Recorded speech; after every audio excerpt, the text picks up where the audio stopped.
سورہ بنی اسرائیل اور 15ویں پارے کا دوسرا رکوع، سورہ بنی اسرائیل کی آیت نمبر 11۔ وَيَدْعُ الْإِنسَانُ بِالشَّرِّ دُعَاءَهُ بِالْخَيْرِ، اور آدمی برائی کی دعا کرتا ہے جیسے بھلائی مانگتا ہے۔ یعنی انسان اپنے لیے، اپنے گھر والوں کے لیے، اپنے مال کے لیے، اپنی اولاد کے لیے غصے میں آ کر بد دعا کرتا ہے اور ان سب کو کوستا ہے۔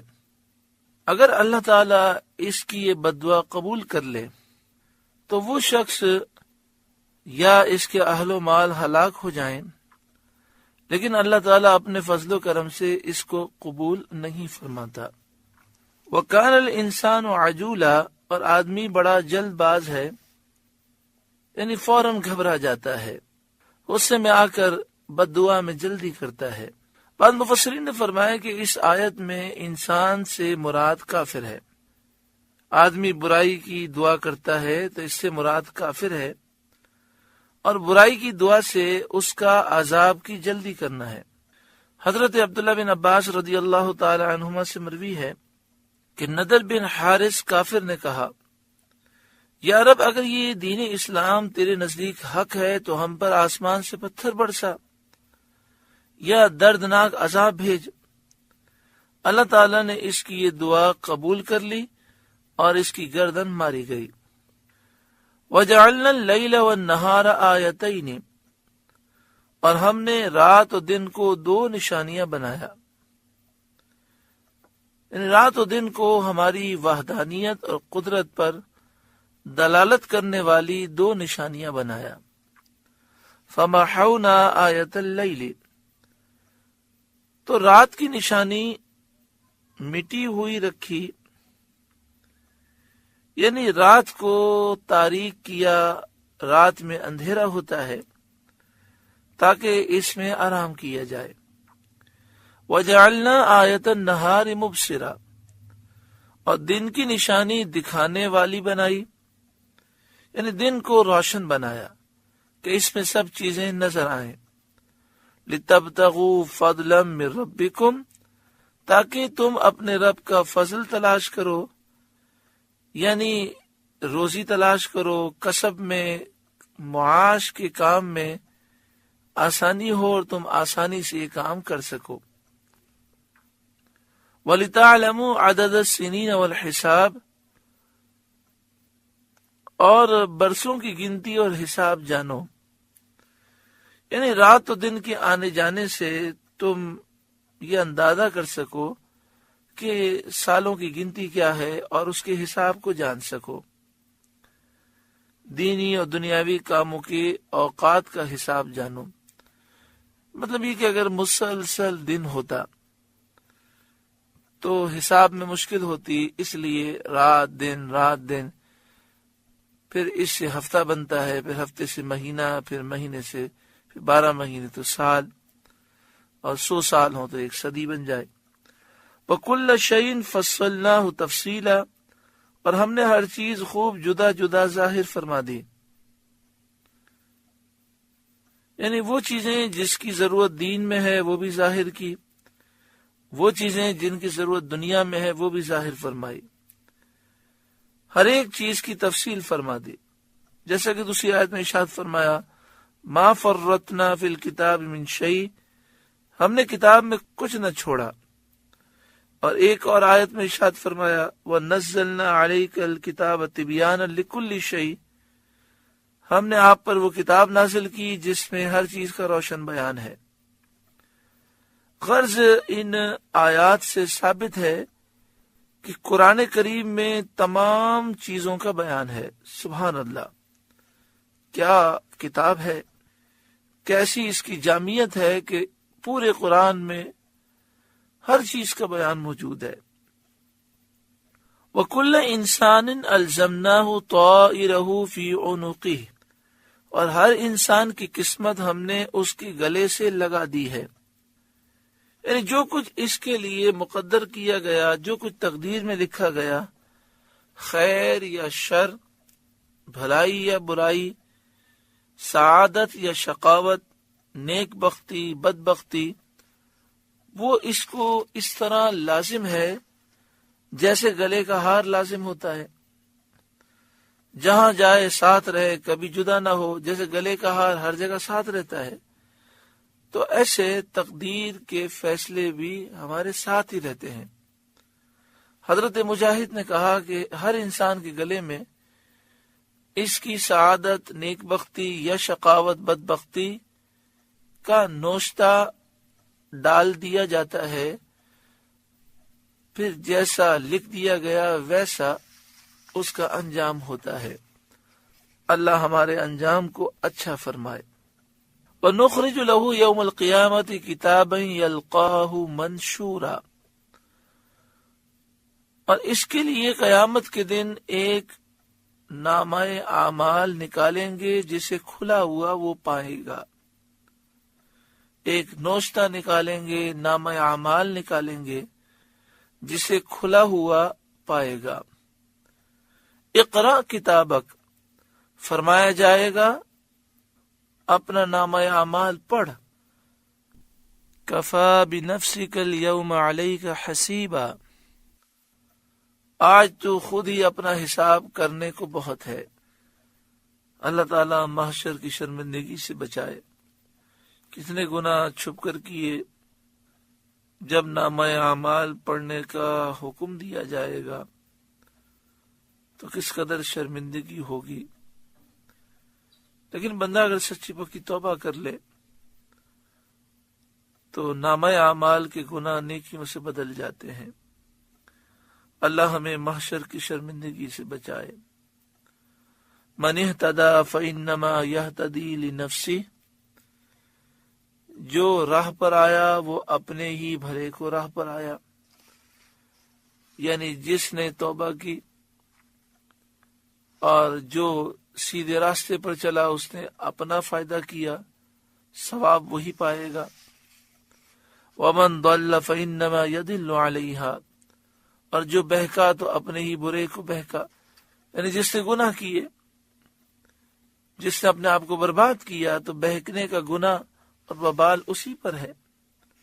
وَلَا تَزِرُ وَازِرَةٌ وِزْرَ أُخْرَى، اور کوئی بوجھ اٹھانے والی جان دوسرے کا بوجھ نہ اٹھائے گی، ہر ایک کے گناہوں کا بوجھ اسی پر ہوگا۔ وَمَا كُنَّا مُعَذِّبِينَ حَتَّى نَبْعَثَ رَسُولًا، اور ہم عذاب کرنے والے نہیں جب تک رسول نہ بھیج لیں جو امت کو اس کے فرائض سے آگاہ فرمائے اور راہ حق ان پر واضح کرے اور حجت قائم فرمائے۔ جس قوم پر عذاب آتا ہے اس سے پہلے رسول بھیجا جاتا ہے اور وہ حق اور باطل کو واضح کر دیتے ہیں، پھر بھی لوگ نہیں مانتے تو ان پر عذاب آتا ہے۔ وَإِذَا أَرَدْنَا أَن نُهْلِكَ قَرْيَةً أَمَرْنَا مُتْرَفِيهَا، اور جب ہم کسی بستی کو ہلاک کرنا چاہتے ہیں اس کے خوشحالوں پر احکام بھیجتے ہیں، مالداروں سرداروں پر احکام بھیجتے ہیں۔ فَفَسَقُوا فِيهَا، پھر وہ اس میں نافرمانی کرتے ہیں۔ فَحَقَّ عَلَيْهَا الْقَوْلُ، تو اس پر بات پوری ہو جاتی ہے۔ فَدَمَّرْنَاهَا تَدْمِيرًا، تو ہم اسے تباہ کر کے برباد کر دیتے ہیں۔ یہاں پر ایک مسلمان کو یہ ضرور سوچنا چاہیے کہ اگر کوئی ہمیں سمجھانے کے لیے آئے تو ہمیں یہ سوچنا چاہیے کہ یہ بات جو کر رہا یہ تو بات تو صحیح کر رہا ہے، اور اس کے دل میں یہ خیال کیوں آیا کہ یہ ہمیں سمجھائے۔ یہ اللہ تعالیٰ کی طرف سے ہے اور یہ تو اللہ اور اس کے رسول کا پیغام دے رہا ہے۔ اگر میں نے اس کی بات کو تسلیم نہ کیا اور جھٹلا دیا، اس کا مذاق اڑایا، تو کہیں ایسا نہ ہو کہ میں عذاب میں گرفتار ہو جاؤں۔ ایسا تو نہیں کہ میری مہلت ختم ہو چکی ہو اور یہ اب سمجھانے کے لیے آیا ہے، اور اگر میں نہیں مانتا تو مجھ پر کوئی پریشانی یا عذاب آ جائے۔ یہ چیز اگر ہم سوچ لیں تو ہم ڈر جائیں گے اور پھر ہم توبہ کر لیں گے۔ اور واقعی ایسا کئی مرتبہ مشاہدے میں آیا کہ جب کوئی کسی کو سمجھاتا ہے تو اس کے دل میں تو اللہ کی طرف سے الہام ہوتا ہے اور اسی الہام کی وجہ سے وہ سمجھانے کے لیے آتا ہے، ہمارے بھلے کے لیے آتا ہے، لیکن لوگ اس کا مذاق اڑاتے ہیں اور گناہوں کو چھوڑتے نہیں ہیں، پھر مصیبتیں آتی ہیں۔ اللہ رب العالمین ہم سب پر کرم فرمائے اور ہمارے گناہوں کو معاف فرمائے اور ہماری اصلاح فرمائے۔ وَكَمْ أَهْلَكْنَا مِنَ الْقُرُونِ مِنْ بَعْدِ نُوحٍ، اور ہم نے کتنی ہی قومیں نوح کے بعد ہلاک کر دیں، یعنی وہ قومیں جو جھٹلانے والی قومیں تھیں جیسے عاد، سمود وغیرہ۔ وَكَفَى بِرَبِّكَ بِذُنُوبِ عِبَادِهِ خَبِيرًا بَصِيرًا، اور تمہارا رب کافی ہے اپنے بندوں کے گناہوں سے خبردار، دیکھنے والا، وہ ظاہر و باطن کو جاننے والا ہے، اس سے کچھ چھپایا نہیں جا سکتا۔ من کان یرید العاجلۃ، جو یہ جلدی والی چاہے، عاجلہ جلد آنے والی یعنی دنیا، جو دنیا کا ارادہ کرے، عجلنا لہ فیہا ما نشاء لمن نرید، ہم اسے اس میں جلد دے دیں جو چاہیں جسے چاہیں۔ یعنی یہ ضروری نہیں کہ طالب دنیا کی ہر خواہش پوری کی جائے اور اسے دیا ہی جائے اور جو وہ مانگے وہی دیا جائے، ایسا نہیں ہے، بلکہ ان میں سے جسے چاہتے ہیں دیتے ہیں اور جو چاہتے ہیں دیتے ہیں۔ کبھی ایسا ہوتا ہے کہ محروم کر دیتے ہیں اور کبھی ایسا ہوتا ہے کہ وہ بہت چاہتا ہے اور تھوڑا دیتے ہیں، کبھی ایسا کہ عیش چاہتا ہے تکلیف دیتے ہیں۔ ان حالتوں میں کافر دنیا اور آخرت دونوں کے نقصان میں رہا، اور اگر دنیا میں اس کو اس کی پوری مراد دے دی گئی تو آخرت کی بد نصیبی اور بدبختی تو جب بھی ہے۔ اور مومن جو آخرت کا طلبگار ہے، اگر وہ دنیا میں فقر سے، فاقے سے، تنگ دستی سے زندگی گزارے تو بھی آخرت کی دائمی نعمت اسی کے لیے ہے، اور اگر دنیا میں بھی اللہ کے فضل سے اس کو آرام ملا تو دونوں جہاں میں کامیاب ہوا۔ غرض مومن ہر حال میں کامیاب ہے، اور اگر کافر دنیا میں آرام پا بھی لے تو دنیا کی زندگی بہت قلیل ہے۔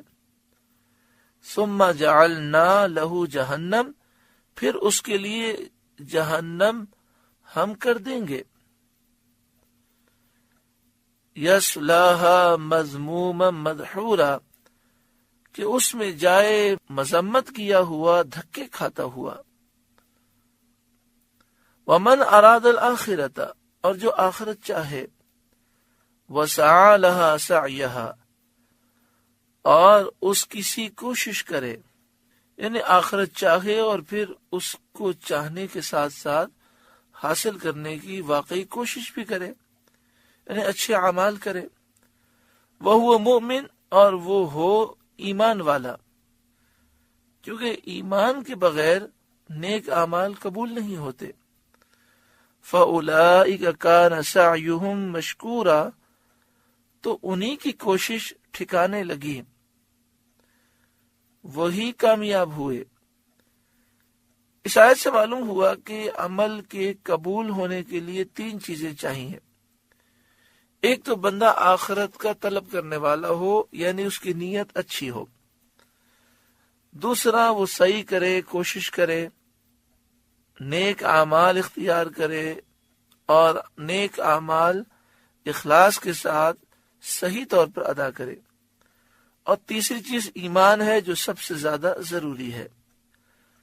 کُلًّا نُمِدُّ ہَؤُلَاءِ وَہَؤُلَاءِ مِنْ عَطَاءِ رَبِّكَ، ہم سب کو مدد دیتے ہیں، ان کو بھی اور ان کو بھی، تمہارے رب کی عطا سے۔ یعنی جو دنیا چاہتا ہے ہم اسے بھی مدد دیتے ہیں، جو آخرت چاہتا ہے ہم اسے بھی مدد دیتے ہیں.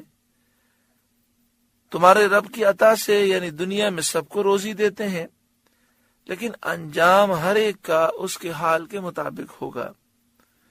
وما كان عطاء ربك محظورا، اور تمہارے رب کی عطا پر روک نہیں، یعنی دنیا میں سب اس سے فائدہ اٹھاتے ہیں، نیک ہوں یا بد. نعمتیں، پھل، سبزیاں، اناج، میوے اور دیگر نعمتیں، اس سے مومن اور کافر دونوں فائدہ اٹھاتے ہیں. انظر کیف فضلنا بعضهم على بعض، دیکھو ہم نے ان میں ایک کو دوسرے پر کیسی فضیلت دی، مال میں، کمال میں، عزت میں. وَلَلْآخِرَةُ أَكْبَرُ دَرَجَاتٍ وَأَكْبَرُ تَفْضِيلًا، اور بے شک آخرت درجوں میں سب سے بڑی اور فضل میں سب سے اعلیٰ ہے. لا تجعل مع اللہ الہا آخر، اے سننے والے اللہ کے ساتھ دوسرا خدا نہ ٹھہرا، یعنی اللہ کے سوا کسی اور کی پوجا نہ کر. فتقعد مذموما مخذولا، ورنہ تو بیٹھ رہے گا مذمت کیا جاتا بے کس، یعنی پھر تو ذلیل و رسوا ہو جائے گا اگر تو نے اللہ کو چھوڑ کر کسی اور کی پوجا کی تو تو مذمومن ہو جائے گا، دنیا اور آخرت میں تیری مذمت کی جائے گی، مخذولہ ہو جائے گا، یعنی تو بے کس و بے یار و مددگار ہوگا. سورہ بنی اسرائیل کا دوسرا رکوع مکمل ہوا. اللہ رب العالمین اس رکوع کے نور سے ہمارے قلوب کو روشن منور فرمائے. یہاں پر آخرت کی بھلائی کا ذکر ہے، دنیا کی بھلائی کا ذکر ہے، اور ہم نے تفسیر میں سنا مومن دو قسم کے ہوتے ہیں. ایک وہ ہے کہ دنیا میں وہ فقر و فاقہ اور مشقت سے زندگی گزارتے ہیں لیکن آخرت میں کامیاب ہوتے ہیں، اور ایک مومن وہ ہوتے ہیں کہ جنہیں اللہ دنیا میں بھی آرام دیتا ہے، آخرت میں بھی راحت دیتا ہے. ربنا آتنا فی الدنیا حسنہ وفی الآخرۃ حسنہ وقنا عذاب النار، اے ہمارے رب ہمیں دنیا میں بھلائی دے، آخرت میں بھلائی دے، اور ہمیں جہنم کے عذاب سے محفوظ فرما. اللہ اللہ